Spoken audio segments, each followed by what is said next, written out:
welcome to Jen Jones Adventures. I'm Leslie. I'm Bruce. Today we are in the town of Clossin, France.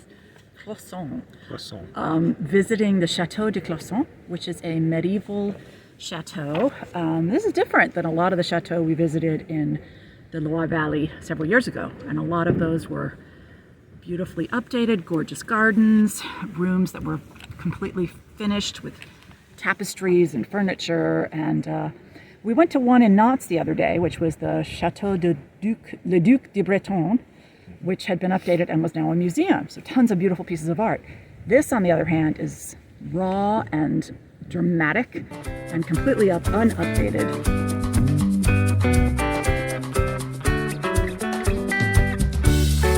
Ready to go storm some ramparts, babe? Sure. You want to storm my ramparts?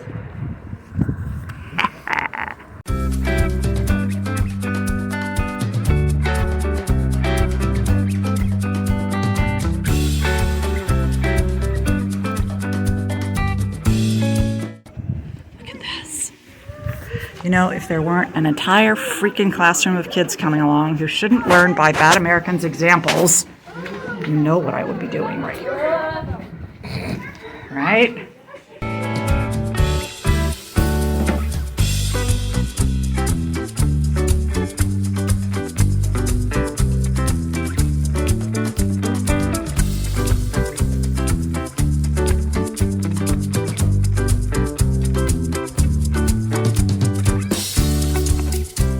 These really interesting, I guess they're drains, or imagine you could dump things in Your enemies. Huh. Or pitch. But they're reminiscent of Blarney Castle, which is where you lower yourself down through one of those. And hang on your back. Yeah, I remember that. There's no little old Irish man to hold you as you slip through and fall to your death. So I would stay away from them if I were you. I don't feel a need to kiss the walls of this castle.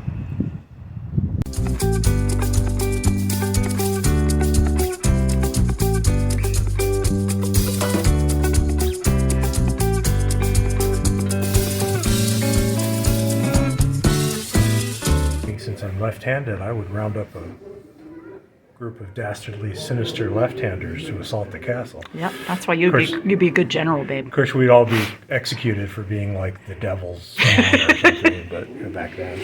Yeah, left-handers were considered evil, right?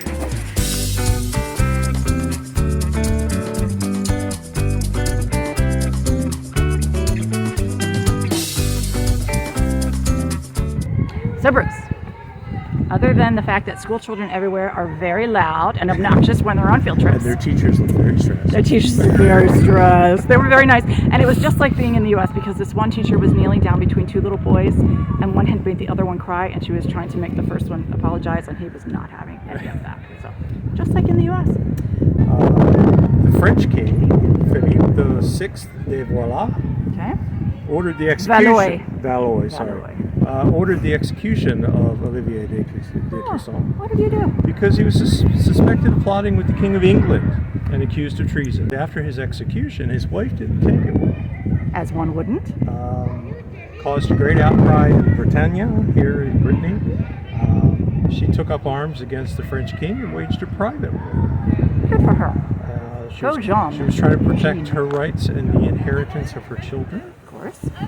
But she ended up leaving and going into exile in England. But on her way, she targeted French ships and basically turned into a female French pirate. All right. And took over the French ships and slaughtered their crews and burned the ships. Go Pirate Jean.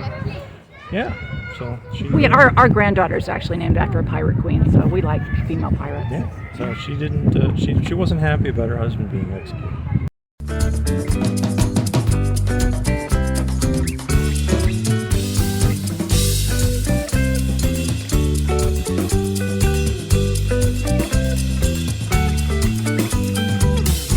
The son, the wife who became known as the pirate Breton Tigress. Oh! And was the pirate. But she took her sons to England, where her sons grew up, And I guess Olivier V, I guess he would have been, the oldest son, learned how to be a warrior in England. And he came back and he fought the French. Describes his chivalrous character, but who refused to attack a tired French army and decided to delay the action until the next day. But it also talks about his cruelty, never hesitating to pursue fleeing combatants, massacring them mercilessly. Yeah, kind of a two personalities guy. Fleeing combatant being chased, I would have had to throw things down, lay down under a tree and said, "Oh, I'm so tired. Pardon, monsieur. I must take a nap." Je suis fatigué. No more, no more.